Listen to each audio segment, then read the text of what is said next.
Proverbs chapter 13.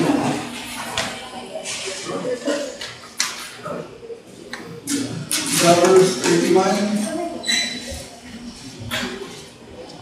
Sige mo po, pagkain na po. Proverbs 31, simula po verse number 10. Proverbs chapter 31, verse number 10. Ako po muna. Who will find the virtuous woman, or price is far above rubies. The heart of her husband that safely trusts in her, so that he shall have no need of spoil. She will do him good and not evil all the days of her life. She seeketh wool and flax, and worketh willingly with her hands. She is like the merchant's ships, she bringeth her food from afar. She riseth also while it is yet night, and giveth meat to her household, and a portion of her needs. She concealeth a field, and buyeth it with the fruit of her hands. She planteth a vineyard.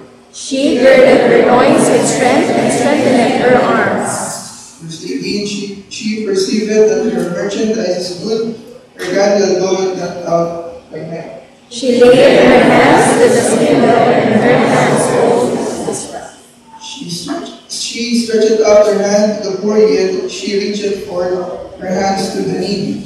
She is not afraid of the snow for her household, for all her household are wrought with scarlet. She maketh herself coverings and tapestry, her clothing is silk and purple. Her husband is known in the gates when he sitteth among the elders of the land. She maketh fine linen, and selleth it, and delivereth girdles unto the merchant. Strength and honor are her clothing, and he shall rejoice in times to come. Verse 26, she openeth her mouth with wisdom, and in her tongue is the law of kindness. She looketh well to the ways of her household, and heedeth not the bread of idleness. Her children arise up, and call her blessed. Her husband also, and he praiseth her. Many daughters of God will feast me, so Favor is deceitful, and beauty is vain, but the woman that feareth the Lord, she shall be praised. give her of the fruit of her hands, and let her own words praise her.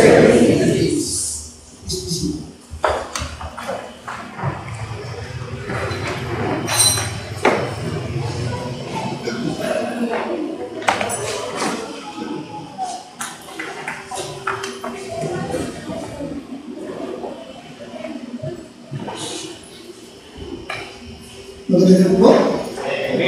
At ano po, sa mga nanay, meron tayong fellowship this coming Saturday. Alas 11 po yan, ang pagkatapos na for winning, at yung natin po mga kapatid sa Ruban, yung mga nanay din po doon ay tutulong dito po. Yung mga regular po natin mga nanay. At mga kasama po rin.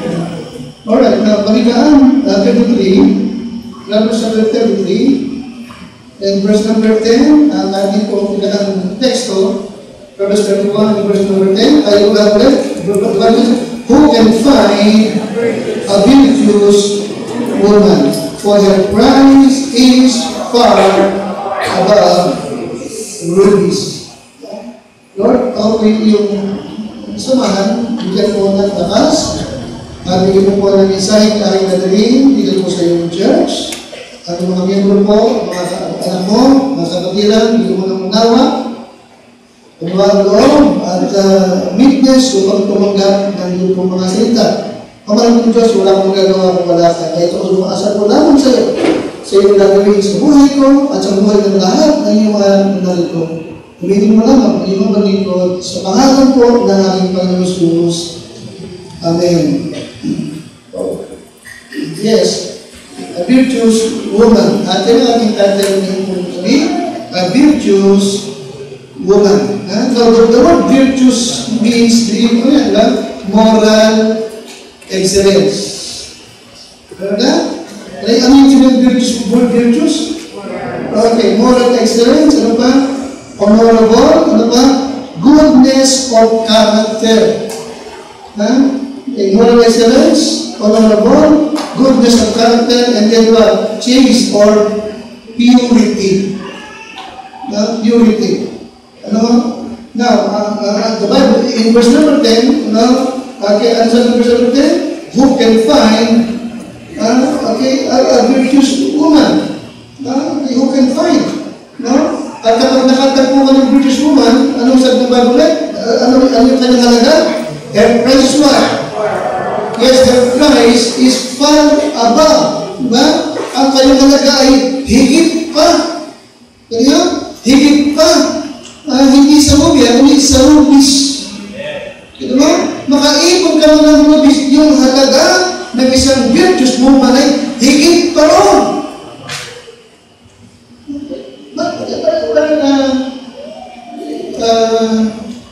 Kasi pakita mo nga natin virtue. Ano ba itsura ng rubis? Yung hindi yung kuko. Yung bato doon sa singsing. Diba? Okay, ano ba yan? You see? Yung kanyang beauty, wala doon sa labas, nasa loob. Okay? Ang magkano halaga,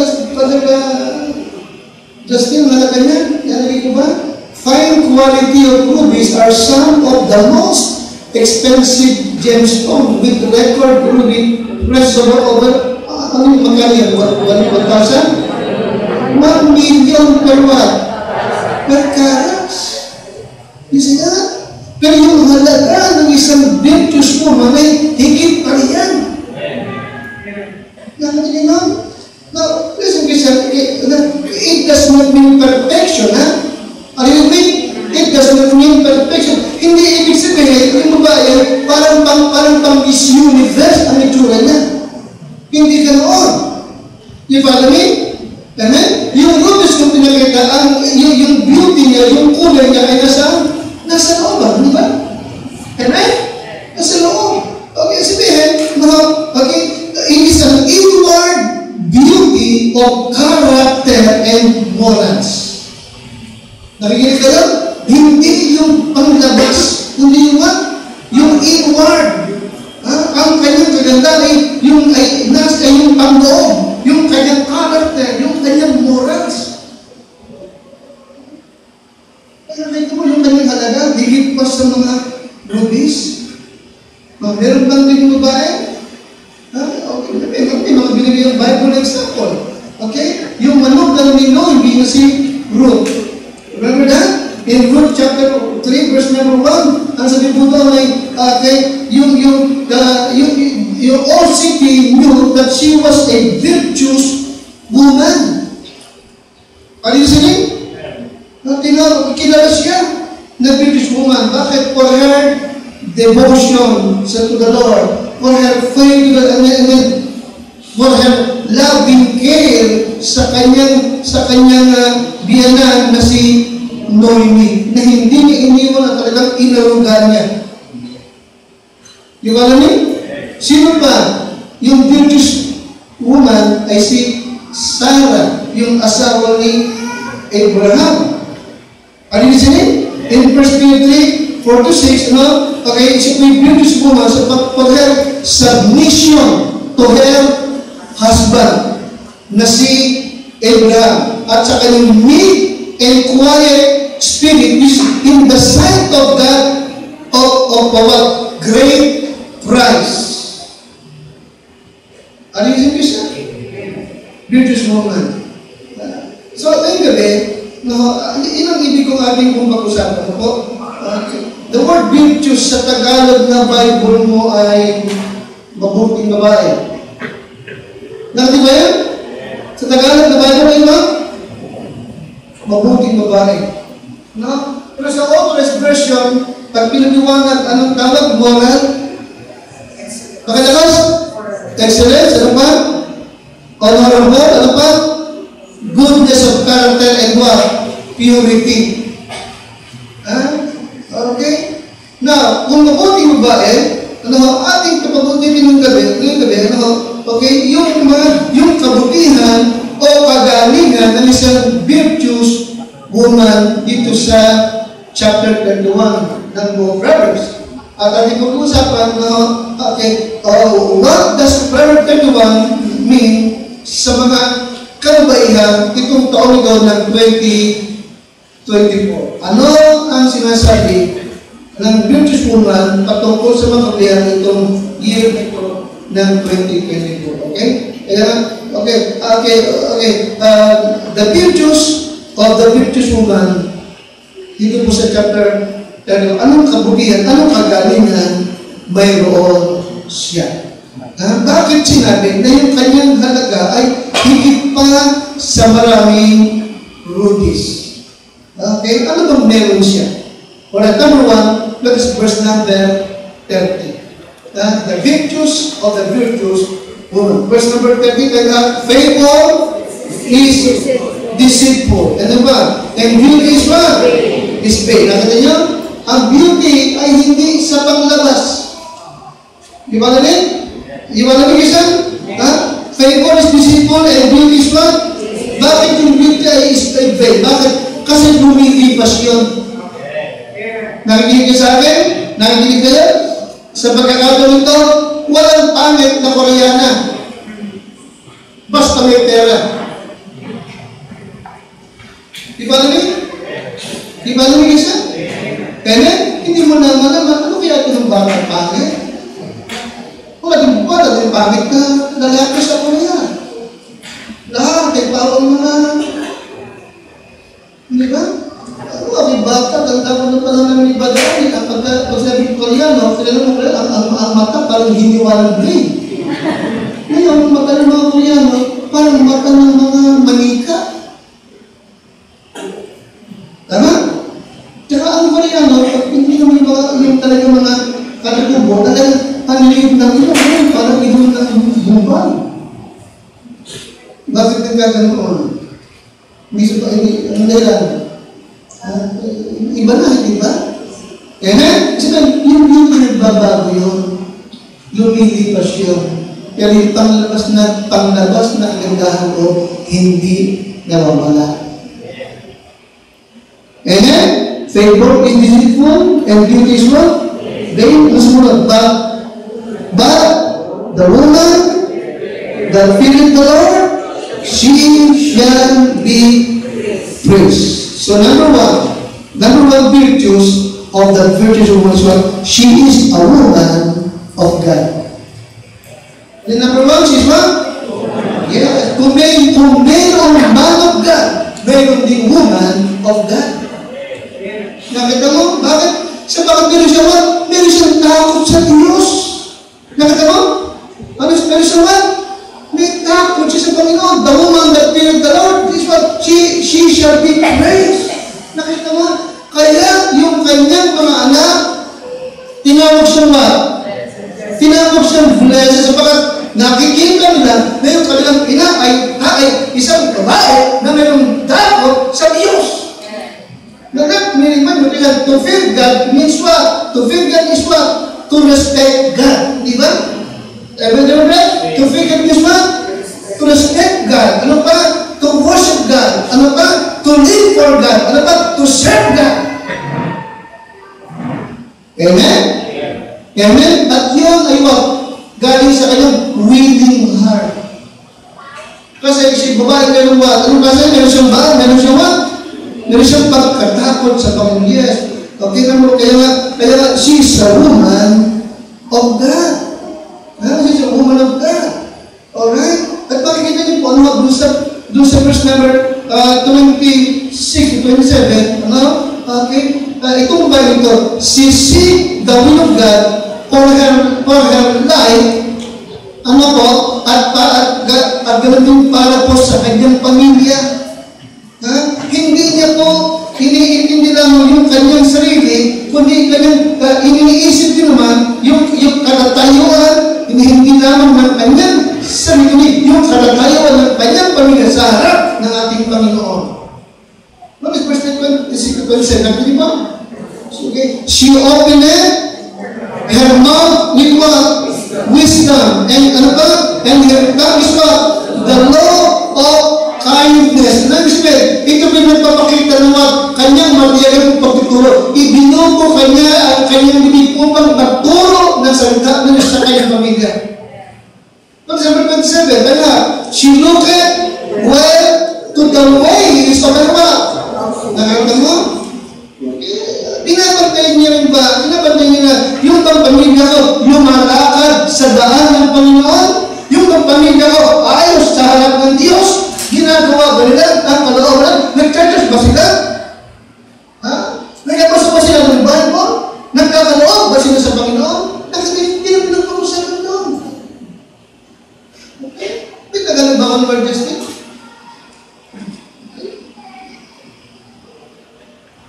Yes, she's a woman of God. Amen? A woman of God. Kaya akala nyo may mga magandang meron? Meron din ba? Meron din? Bakit tinawag na ba? Ang kailan? Meron siyang ba? Meron siyang takot sa Diyos. Secondly, notice verse number 10. Number 10, who can find a British woman for her price is far above this, the heart, pakilakas, of her husband, that safely trust in her. Ito mo, malaking tiwala sa kanyang mister, so that he shall have no need of what? Ito mo, kaya lang hindi siya para gumawa ng masama, makapag-uwi lang ng halaga. Ano yung sabihin? Okay? Nakakita ba? Number 12, she will do him, good and not evil, okay? Habang siya'y nabubuhay. Alright? Number 2, okay? The British woman is what? Okay? She is faithful to God and faithful, and she is also a faithful spouse. Tapat sa Diyos at siya tapat na asawa. Amen? Bakit ulit? Sa pagkatapos, may takot siya sa Panginoon. You see, Christian? Yeah, kaya a virtuous woman respect her husband. She does him good all the days of her life. Hanggang sa libing na ngayon, hanggang sa huling sandali, hindi sila maghihiwalay. Ang kinig ka sa akin? Tinutap ko sa akin. Number 12. Okay, number 12. Kaya gumagawa siya ng mabuti sa kanya at hindi kasamaan lahat ng mga kaarawan ng kanyang buhay.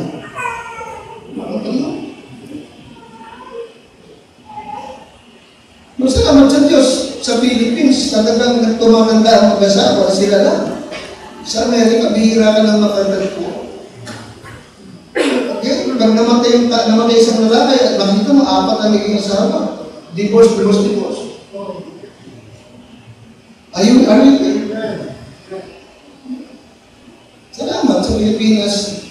Ngayon, I believe sa mga Kristiyano, makakatakbo ka talaga ng virtuous woman.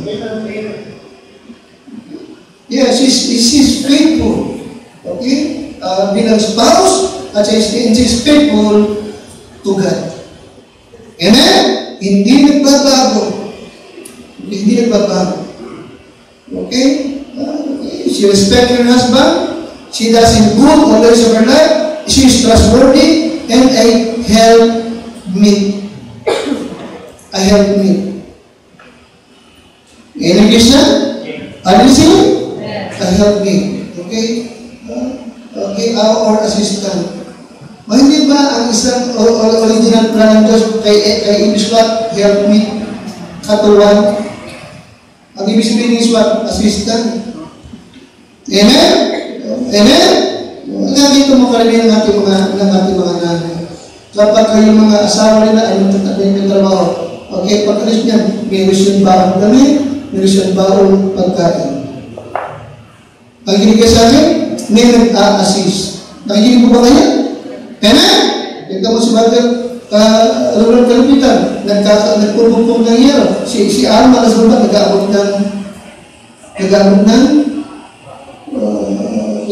ang inabot sandok, lancha, diyan ka mag-lancha sa pupong. Diba? Amen? Ayun, martilyo, ilagay, pako. Nakikinig sa akin? Help me. Okay? Hindi laging strong. Help me. Okay? Nananangin. Nagpapalakas ng loob. Okay?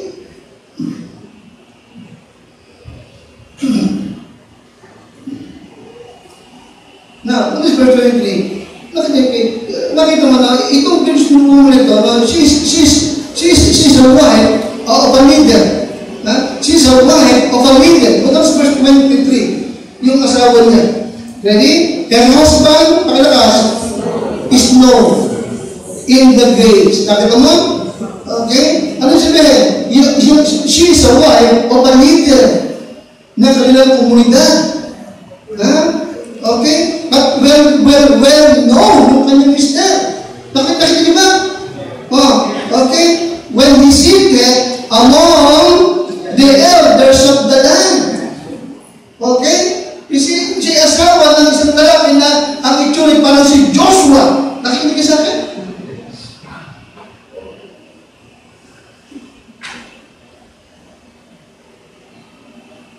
Kaya makikita mo na po, malaking tulong itong virtuous woman sa kanyang mister. Alright? She's a woman of God, and she is what? Faithful. Number 3, what's verse 26? She opened her mouth with wisdom, and in her tongue is the law of kindness. Okay? And 28, her children arise up and call her blessed. Her husband also, and he praised her. Ano ito? She's a loving mother. She's a loving mother. Kaya natawag siya ng kanyang mga anak na blessed. At magiging yung kanyang mister, pinupuri siya. Sa kanyang pananampalataya, no? At sa kanyang pag-ibig sa Diyos, at sa kanyang pag-ibig sa kanyang pamilya. Alright? Yes, kasi she nurtured her children with the love of Christ. At nandun yung kanyang pagdisiplina sa kanyang mga anak. In chapter 22, verse number 6, nalala nyo? Ano sabi ng Bible? 26, train up a child in the way he should go, and when he is old, he will not depart from it. Ituro mo sa bata ang pagkakatakot sa Diyos. Ituro mo sa bata ang salita ng Diyos. Ituro mo sa bata yung faith kay Christ. Hanggang tumanda yan, hindi na hinihiwala. Ayan mo siya. A virtuous woman. Okay? She's a loving mother. Gentle, compassionate, and meek. Yung nakikita mo lang kay Sarah, na asawa ni Abraham. Okay? A loving mother, marunong magturo sa anak. Amen? Amen? Alam kung kailan pupulihin at alam kung kailan dinisiplinahin. Napagin ko ito kasi naalala ko lang. Hinahanap yung quotation ko ito, no? Iniisip ko, ano pakita? Naalala ko lang, sinunod ko na okay, maraming magulang, no? They applaud, they commend the talent of their children more than character. Ang sabi ko, paliniwanag, binabit na character is much more important than talent.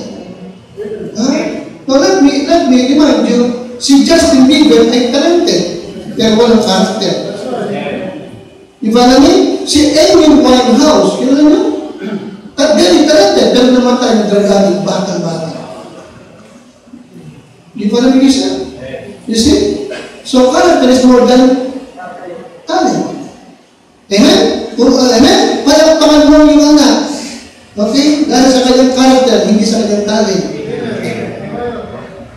You see that? Alam ko yung bata maliit, anak, pakita mo yung galing mo. Sige, magbaling ka. Nagbaling yung bata, pinalakpakan. Pinalakpakan sa bisita, anak, pupulis ka naman, bago ko. May talent, pero walang character. Di ba namin? Isang araw, sabi ng isang bata sa kanyang anak, ma, binigyan ako ng donut ng kapitbahay natin. O, sabi mo, nag-thank you ka ba? Tama, ganda mo thank you. Di ba namin? Sabihin mo tayo lang. Kaya pinong, you see? But a virtuous woman, alam niya kung kailan pupurihin ang anak. Purihin mo siya sa kanyang karakter, hindi sa kanyang talento. Amen? She's a loving mother. Alright? Okay. And that's verse number 14. Hanggang 15. Hanggang kayo? She's like what? She's like the merchant ships. Siya ay parang barko ng kalakal. Marunong makalakal. Nagdadala siya ng kanyang pagkain. Saan galing? Galing sa malayo. Nakita mo? Kung saan nakakarating para lang bumili, maghanap ng makakain ng kanyang sambahayan. Bakit? Sapagkat ang kanyang concern, hindi kung anong malapit, hindi kung ano ang masarap, kundi kung ano ang kailangan sa pagka-nutritious. Are you seeing this? Yes, she nurtured her children she prepared healthy food for her family. Di ba namin? Because she takes care of their physical, mental, and spiritual health. What is verse 15? Kaya, she rises also while it is yet, pagkatakas, night, bumabangon siya, bagamat madilim pa. Bakit bumabangon siya, bagamat madilim pa? And given what? Para magluto. Kaya mo? Para lang magluto at makapagbigay ng pagkain sa kanyang sambahayan, maging sa kanyang mga alida o kasambahan. Nakita mo? You see? So she prepares healthy food for her family. And isa, ito po parang mga lakad. Ibigay ang dalat pagkain. Amen? Kaya mapalat ang pamilya. Na kapag meron ka namin ng pag-nagulo ka, pinabubungkal ka. Amen isa? Amen? Pero pag may pera, gutom ako. Punta ka doon sa Jollibee, Macdo. Gutom na ako. Doon ka magpunta sa Santa Rosa. Amen? Pero masarap yung pagputong kami na bumungkal ka. Amen? Amen? Pero ang tao na gumigising pagkagaling-gabi, alas 2, alas 3, kakain nga. Amen? Amen siya?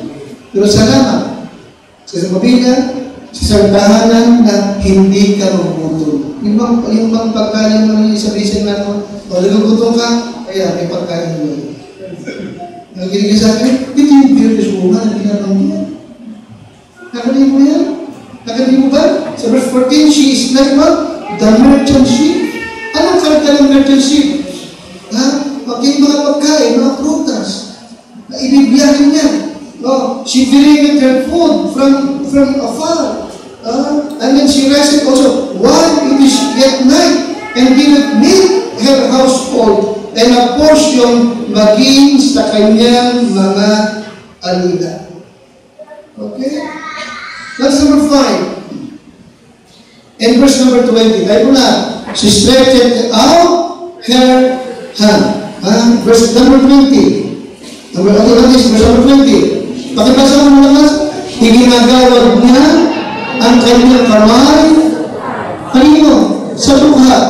Oo, iniaabot niya ang kanyang mga kamay saan? Sa nangangailangan. Ano pinakikita? Okay, a virtuous woman served others, or a virtuous woman is charitable. A virtuous woman is what? Charitable. Matulungin sa nangangailangan. Charitable. Alright? Okay.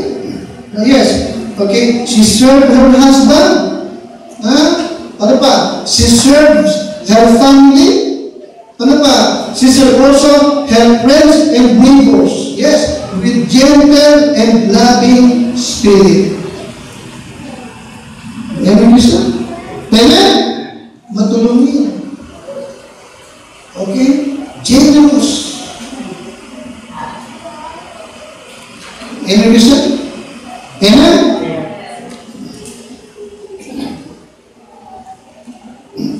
Agad po ka ng mga nanay na pag magluluto, lagi ka lang ng conference.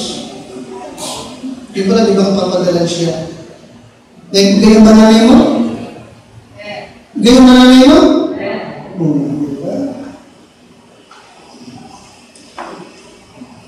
Yes, because she is charitable. Alright? Ginagawa nito with willing hands. Sapagat siya isang virtuous woman. Those also 17 and 18. 17 and 18. Hindi na kayo? She girded her loins with strength and strengthened her arms. Bakit talaga? Binibigkasan niya ang kanyang mga balakang ng kalakasan. Ano pa? At pinalalakas niya ang kanyang yung kanyang braso, yung kanyang bisig. Na bakit ito ginagawa? Ano kaya? Number 18. Kanyang namamalas na ang kanyang kalakal ay makikinabang, ang kanyang ilaw ay hindi namamatay sa gabi. Nakita mo? At siya nagpapakalas, marami siyang gawain, marami siyang trabaho. Halos ginagabi sa gawain. Alright? Bakit? Sabagat binabantay niya yung kanyang kalakal. Binabantay. Anong kalakal na pinag-usapan? Yung kanyang pamilya. Anong kalakal na pinag-usapan? Yung kanyang sambahayan.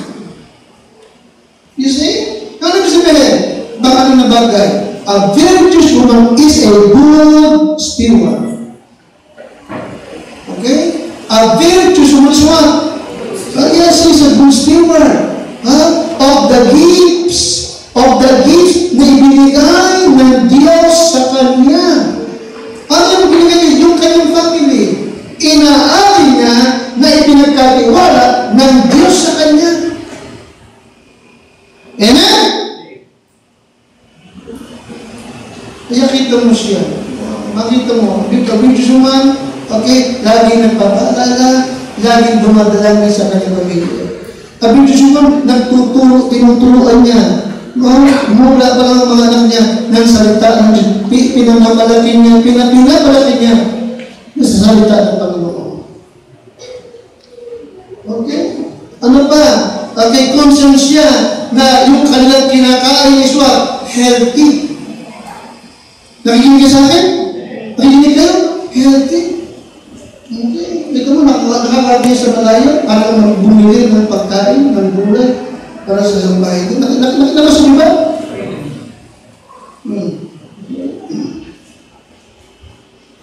Nakita ko ng mga nanay na minsan, kinakakain ka pa niya, di magtatanghali ka na. Nakikita sa akin? Ito kumain yan. Hindi tama yan. Masisira appetite mo yan. Mamaya lang kakain na. Mamaya mo na kainin yan. Nakikinig kayo? Concern siya na makakain ng kanyang anak. Di ba? Nutritious na pagkain. Okay? Bakit? Because he's what? Bakit ka? He's what? Yes, but still. Okay? Okay? Inaalin niya na, inaalin niya na, ang pinagkatiwala mo sa kanya? Steward siya na rin. Steward siya na rin ng kanyang family. Steward is what? Manager. Manager siya na rin ng pag-aari ng iba ay pinagkatiwala sa kanya. Tayo na, steward. Diba? Na mga pag-aari ng Panginoon. Amen?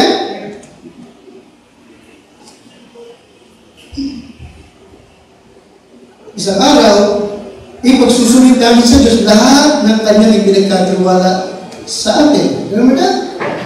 Amen? Every one of us shall give account of himself to God. Na itong British woman na ito, alam niya, na sa steward ng pamilya, na ibinigay ng Diyos at bilang steward, ibigay naman po siya good steward. Good steward. Okay?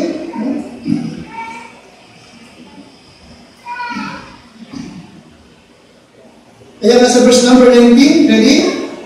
Verse number 18, she perceived that her pregnancy is good. Her candle going out by night. 18 na.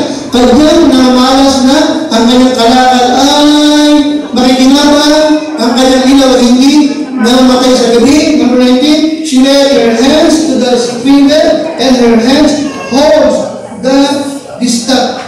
Inilarawan siya sa Bible na gabi na ay naghahabol ka. Gabi na, nanungusi pa. Nakita niyo?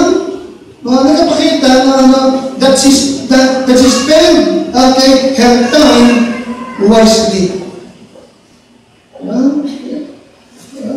Number 7, she is industrious. She is industrious. Masipag siya. Masipag siya. No? Verse number 25. Ready? Strength and what? Strength and honor are her clothing. And she shall what? Rejoice in times to come. Basahin niyo po sa Tagalog. Kalakasan at kamahalan ay kanyang suot at kanyang tinatawanan ang pananggagaling. Bakit? Bakit niya tinatawanan? Ano sabi? Tiwala siya, panatag siya, na hindi sila magugutom sa darating ng mga araw. Bakit? Sapagkat nakapag-imbak na siya para sa kanyang pamilya sa loob ng kalagitnaan. Amen? Amen? Tiwala siya. Hindi na magugutom, may pagkain tayo. Tago na lang. Walang problema. Nakapagtabi na ako dyan. Tuloy-tuloy na lang natin. Naliwanag ba? Bakit? Because a virtuous woman is what? Number 7, she's what? Number 7, number 7, she is what? Industrious. She is industrious. Okay? Okay? She willingly works with her hands. Okay? And she sings praises to God. And she does not grumble habang ginagawa niya yung kanyang mga gawain. Okay? She is industrious. Alam niya, may makakain ng kanyang pamilya. Alam niya na may panggastos sila. She is industrious. She is a good steward. Alam niya ang tamang paggamit ng salapi na pinagkatiwala ng Diyos sa kanya. Maliwanag ba? Amen? A good steward and then industrious. Number 8, a good manager. Good steward, industrious, and a good manager. Kaya kita mo, nung ang sabi ng Bible, anong tanong ng Bible? Who can find? Sino? Saan ka makakatagpo ng virtuous woman? Saan ka makakatagpo? Ngayon, kung nakakatagpo ka man, ano sabi niya? Ang kanyang halaga, higit pa sa maraming rutis. Nakita mo? Kaya pala, sapagat siya'y gumanap ka, then what? Faithful, then what? Loving mother, then what? Ano pa? Inaalagaan niya yung physical, mental, spiritual ng kanyang sambahayan. Ano pa? She served others. And then, she's a good steward, industrious, and number 8. That was verse 27. Right mo nga. She looked well to the ways of her household, and eateth not what? The bread of idleness. Yes, Michelle, she is a good manager. She's a good manager. Okay? Nakita niyo po sa verse 27, sa verse number 22, number 22, pagkatapos nga po, 22, she maketh herself coverings of tapestry, her clothing is silk and purple. Okay, nananahi siya ng punda. Nakita mo? Nananahi siya ng punda, naggaganchilyo siya. Para saan? Para isusuot ng kanyang pamilya at para pang-dekorasyon ng kanyang bahay. Nakikinig ko ba sa akin? She's a good manager of her one talaga home. Gumagawa siya sa kanya ng mga unan na may burda. Nakita mo yan? Marami siya muna yung damit niya. At ang kanyang panamit ay mainam na kanyang lino. Nahilaman niya. At ang kanyang kulay ube, kurtit pa parang kurtina. Okay? Yes. Sabihin, okay. A virtuous woman is a good manager of her home. She is a homemaker. She is what? Homemaker. Homemaker means someone who spend time taking care of her home and family. May panahon siya upang asikasuhin ang kanyang pamilya at yung bahay nila. Kaya siya good manager of what? Good manager of what? Her home. She create a good atmosphere. Makinig kayo? She create a good atmosphere and love for her family at maging sa bisitang dumarating. Nakikita niyo? Amen? Kasi maayos yung bahay. Kasi may mga dekorasyon sa bahay. Amen? Nakakita ba kayo ng nanay na buwan-buwan, monthly, iba-iba yung kusasa, iba-iba yung mga pinagalagyan ng upuan. Umikot-ikot lang. Ano, nakakatuwa, di ba? Nag-iisip siya paano gaganda yung bahay mo. Amen? Ganun ang virtuous woman. Okay? Yes, she's a good manager of her home. Iniisip niya kung paano gaganda yung kanyang tahanan. Alright? And she's also hospitable. Okay? Sa mga tao sa kanyang paligid. Alright? That is also verse number 27. 27.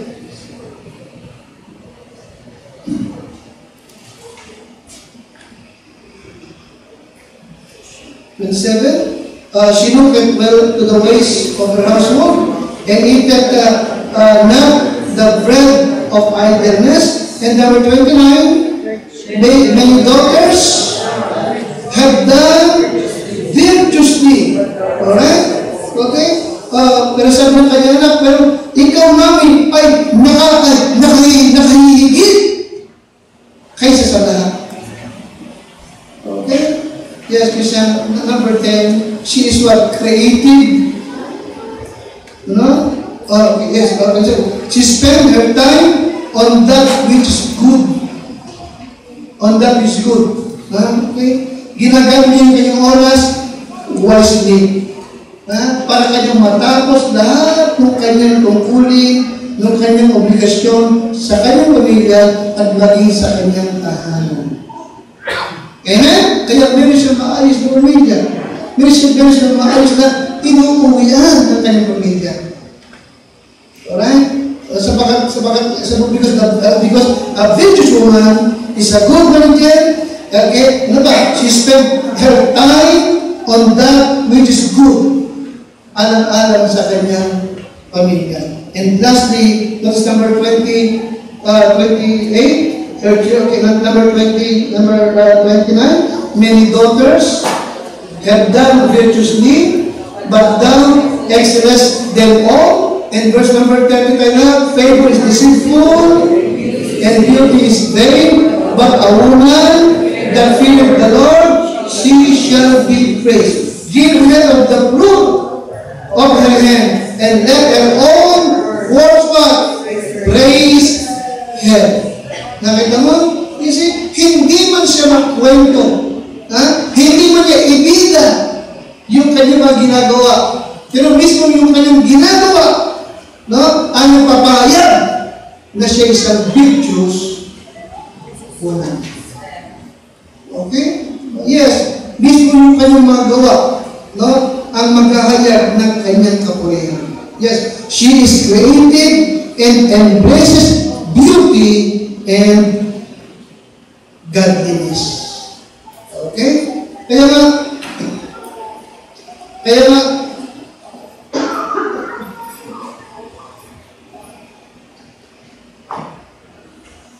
kung sa gabi ito, ikaw yung husband na nakatakbo ng virtuous woman, pagiging ba sa atin? Listen, you are blessed. Are you listening? You are blessed. Sabi ng chapter 19, verse 14, a prudent wife is from the Lord. Okay? Ang butihing babae ay mula sa Panginoon. Anong prudent? Anong prudent? Virtuous. Sabi ng chapter 12, verse 14, she is a crown to her husband. Okay? Ang isang butihing babae, ang isang virtuous, ay isang corona. Corona ng asawang lalaki. Amen? Amen siya?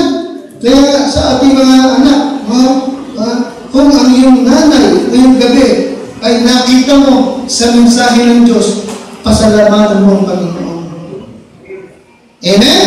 At pakaibigin mo ang iyong mami, at sabi ko niya, di ba? Speak well of her.